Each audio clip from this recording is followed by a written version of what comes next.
નમસ્કાર દર્શક મિત્રો. મહાભારત ધમધમાટ ચાલે છે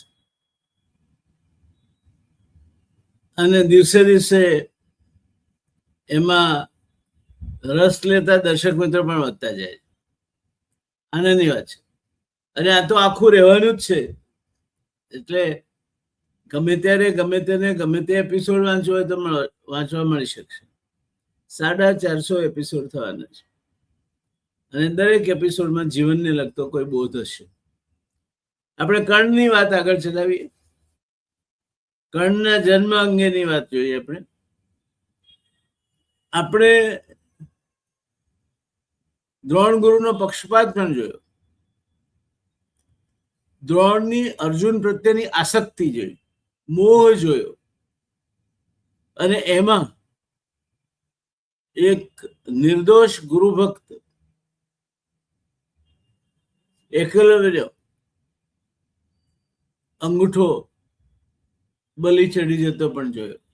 અર્જુન કરતા કોઈ શ્રેષ્ઠ ધનુર્ધર નહીં પાકો છે. એક વખત કર્ણને ભાગ નહીં લેવા દીધો દ્વંદ્વ યુદ્ધમાં, બીજી વખત એકલવ્યનો અંગૂઠો કાપી લીધો. મોહ કોઈ પણ વ્યક્તિ પ્રત્યેનો એને નડે છે, સમૂહને પણ નડે છે અને મોહ રાખનારને પણ નડે છે. આજે આપણે કર્ણની વાત આગળ વધારીશું. આ પાત્ર જ અપમાનિત થવા જન્મ્યું છે. આમ તો સૂર્ય એટલે તેજ, આત્મા. સૂર્ય એટલે કીર્તિ, સૂર્ય એટલે યશ.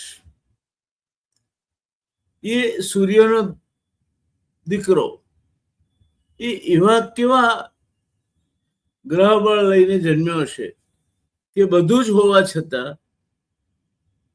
એ ન કુંતીનો પુત્ર થઈ શક્યો, ન હસ્તિનાપુરનો યુવરાજ થઈ શક્યો, ના ક્ષત્રિય કુળ સંવર્ધક તરીકે કુરુઓનો એક અગ્રણી બની શક્યો. એ કશું જ ના બની શક્યો અને છેવટે હોમાઈ ગયો.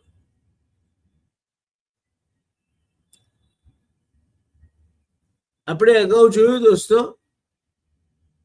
એકલવ્યની ઉદારતા જોઈ, હૃદય સ્પર્શી ગુરુભક્તિ જોઈ, અને ગુરુના ચરણોમાં સર્વસ્વ ન્યોછાવર કરી દેવાની એની ક્ષમતા પણ જોઈ. એને પુરવાર કરી આપ્યો કે ગુરુ બ્રહ્મા ગુરુ વિષ્ણુ ગુરુ દેવો મહેશ્વર ગુરુ સાક્ષાત પરબ્રહ્મ તસ્મૈ શ્રી ગુરુવે નમઃ. એ ખાલી બોલવા માટે નથી. ગુરુ એ જ સર્વસ્વ છે અને એને કરી બતાવ્યું. જમણા હાથનો અંગૂઠો કાપીને ગુરુના ચરણોમાં મૂકી દીધો. કાયમી ધોરણે એક શ્રેષ્ઠ ધનુર્ધર બનવામાંથી એ ફારિગ થઈ ગયો. એ કઈ દ્રોણ ગુરુ પાસે ધનુર્વિદ્યા શીખ્યો નહોતો. દ્રોણ તો એના મનના માની લીધેલા ગુરુ હતા, અને મનના માની લીધેલા ગુરુ હોવા છતાં પણ એના પ્રત્યે સંપૂર્ણ માન સન્માન એકલવ્ય જ રાખી શકે. એની સામે દ્રોણ ઘણા ઊણા ઉતરે છે મારા મત પ્રમાણે.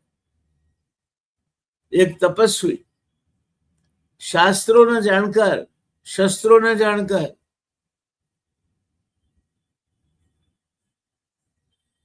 ઋષિપુત્ર દ્રોણ, એનામાં મને એકે લક્ષણ દેખાતું નથી આમાંનું કે પછી નિયતિએ એવું નક્કી કર્યું છે કે દ્રોણના હાથે જ અર્જુનની સામે જે ઉભા હોય એ બધાનો એક યા બીજી રીતે નાશ કરાવો. અને જ્યારે તમે આ કરો છો ત્યારે એના પરિણામો ક્યારેક તો સામા વળીને આવે છે, આવશે. પણ અત્યારે આપણે વાત કરવી છે, એકલવ્યની કથા પૂરી થઈ, ત્યાંથી જ બીજી એક એવી કથા શરૂ થાય છે કે જે આખા મહાભારતની ઘટનાઓનો ક્રમ અને દિશા બદલી નાખે છે. આ કથા છે કર્ણની. એક એવો યોદ્ધા જે અર્જુન કરતા ઓછો નહોતો, દાનમાં દેવતાઓને પણ હરાવે તેવો હતો, મિત્રતામાં પ્રાણ અર્પણ કરી દે તેવો હતો, વફાદાર હતો, નિષ્ઠાવાન હતો, પરંતુ સમગ્ર જીવન માત્ર એક જ પ્રશ્ન સાથે સંઘર્ષ કરતો રહ્યો, મારો જન્મ કોના ઘરે થયો. મિત્રો, ઘણીવાર જીવનમાં માણસ પોતાની પ્રતિભાથી નથી હારતો, સમાજના પૂર્વગ્રહોથી હારી જાય છે. કર્ણ તેનું સૌથી મોટું ઉદાહરણ છે. કર્ણનો જન્મ એક રહસ્ય છે જેની આપણે ચર્ચા કરી. હસ્તિનાપુરમાં કોઈને ખબર નહોતી કે કર્ણને કોણે જન્મ આપ્યો, તો કર્ણની માં કોણ હતી. યુવતી કુંતીને દુર્વાસા ઋષિએ એવો મંત્ર આપ્યો હતો કે તે કોઈ પણ દેવતાનું સ્મરણ કરીને સંતાન પ્રાપ્ત કરી શકે. જિજ્ઞાસાવશ કુંતીએ સૂર્યદેવનું આહ્વાન કર્યું. સૂર્યદેવ પ્રગટ થયા. તેમના તેજમાંથી એક દિવ્ય બાળક ઉત્પન્ન થયું અને બાળકના જન્મથી જ કવચ અને કુંડળ ધારણ કરીને આવેલ આ બાળક કુંતીનો પુત્ર હતો. પરંતુ સમાજનો ભય, લોકલાજ, અપરિણિત માતાનું દુઃખ, કુંતીએ ભારે હૃદયે બાળકને એક ટોપલીમાં મૂકી નદીના પ્રવાહમાં વહાવી દીધો. આ નિર્ણયનો ભાર તે આખી જિંદગી વહન કરશે. શું એક માનું હૃદય આવું કરી શકે? શું માને મન પોતાની ઇજ્જત, આબરૂ પોતાના કાળજાના કટકા જેવા દીકરા કરતા વધારે વાલી હતી? ઘણા બધા પ્રશ્નો અનુત્તર રહે છે, જે માની મહત્તા સામે મોટા મોટા પ્રશ્નાર્થ ચિહ્નો ઉભા કરે છે. એની સામે અધિરથ અને રાધાની વાત કરીએ. નદીના કિનારે રાજા ધૃતરાષ્ટ્રના સારથી અધિરથને આ બાળક મળ્યો. પત્ની રાધાને કોઈ સંતાન નહોતું. બંને તેને પોતાના પુત્ર તરીકે ઉછેર્યો. તેથી તેનું નામ પડ્યું રાધેય. રાધેય એટલે રાધાનો પુત્ર. સમાજ માટે તે સુતપુત્ર હતો. સુત એટલે સારથી. પરંતુ પ્રકૃતિએ તેને સાધારણ પ્રતિભા આપી હતી.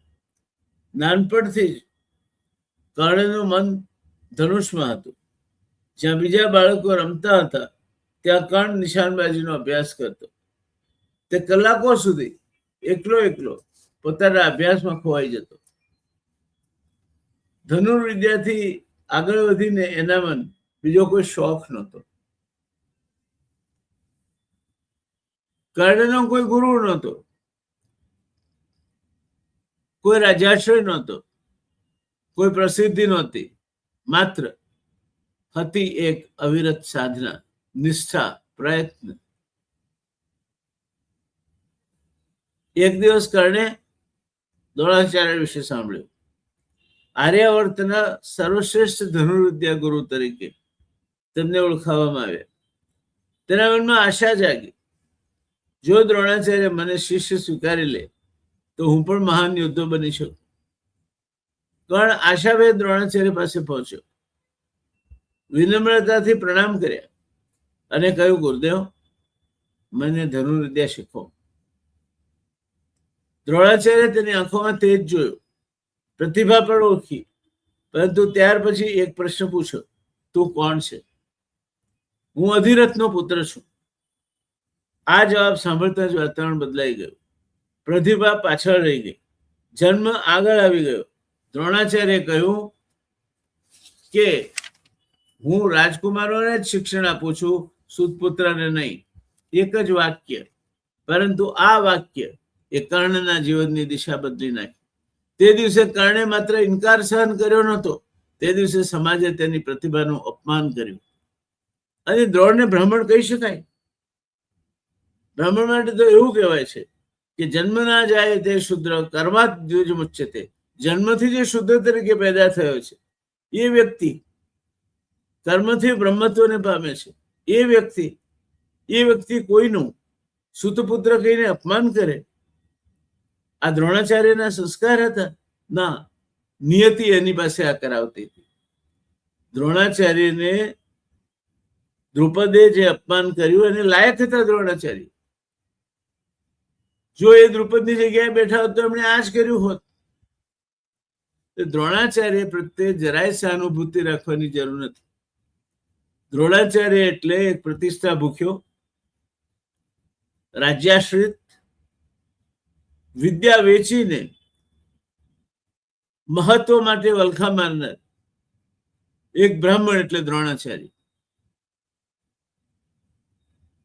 કર્ણ પાછો તો ફર્યો, પણ એની આંખોમાં આંસુ હતા, હૃદયમાં અગ્નિ પ્રગટ્યો હતો. ત્યારે મનમાં પ્રતિજ્ઞા લીધી, એક દિવસ હું એવો ધનુર્ધર બનીશ કે દુનિયા મારી ઓળખ જન્મથી નહીં પરંતુ મારી પ્રતિભાથી કરશે. આ સંકલ્પ જ તેને આગળ લઈ જવાનો હતો. માર્ગ સહેલો નહોતો, કારણ કે હવે તેને એવો ગુરુ શોધવાનો હતો જે માત્ર પ્રતિભા જ જુએ, જન્મ નહીં. અને આ શોધ તેને લઈ જશે ભગવાન પરશુરામ સુધી. શું પરશુરામ એ કર્ણની પરીક્ષામાંથી સાંગોપાંગ પાર ઉતરશે? શું પરશુરામ એક તેજસ્વી બ્રહ્મ અને વિષ્ણુના અંશ તરીકે કર્ણને સ્વીકારશે? શું પરશુરામ ગુણાનુરાગી બનશે? ઘણા બધા પ્રશ્નો મનમાં થાય છે.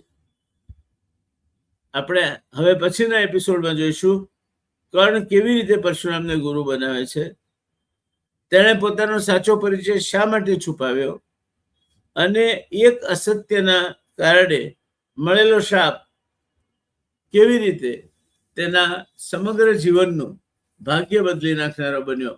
આ પણ એક રસપ્રદ વાર્તા છે. સીધી આંગળીએ ઘી નીકળતું નથી, ક્યારેક આંગળી ટેઢી કરવી પડે છે. કર્ણનું અપમાન દ્રોણાચાર્ય એને જે રીતે ધુતકાર્યો, તે અપમાન એને યનકેન પ્રકારે મહાન ધનુર્ધર બનવા માટે લાલાયિત કરી રહ્યું હતું. એના મનમાં દુનિયાનો મહાન ધનુર્ધર બનવાની આકાંક્ષા, અપેક્ષાઓ દરિયાના મોજાની માફક ઉછળતી હતી અને કિનારા સાથે ભટકાતી હતી. દ્રોણ રાજપુત્રોને જ શિક્ષણ આપતા હતા, સુતપુત્રને નહીં. એ દ્રોણની પોતાની પ્રતિભાની થીંગુજી પણ બતાવે છે. He was a pygmy. દ્રોણે ભૂલી ગયા હતા કે જન્મ ના જાય તે શુદ્ર કર્માત તુજ મુચ્યતે. ભરદ્વાજ મુનિના પુત્ર દ્રોણને આ જ્ઞાન કેમ નહીં આપ્યું એમના પિતાએ? શું દ્રોણ શસ્ત્ર વિદ્યા શીખ્યા, એમાં શાસ્ત્રો નહીં શીખે? શું હતું આ બધું? વાત આવતા એપિસોડમાં ખૂબ રસપ્રદ રીતે આગળ વધશે. કર્ણને આપણે હવે ગુરુની શોધમાં આગળ વધી ગયેલો જોઈશું. મળીએ ત્યારે પડદાની પેલે પાર. કર્ણ નામનો એક ધનુર્ધર જન્મે છે કે નથી જન્મતો? પરશુરામ એને સ્વીકારે છે કે નથી સ્વીકારતા? શું થાય છે કર્ણનું? શું થાય છે પરશુરામનું? શું થાય છે કર્ણની મહેચ્છાનું? મળીશું. રાહ જુઓ. ધન્યવાદ. જય શ્રી કૃષ્ણ. ઓમ નમો ભગવતે વાસુદેવાય.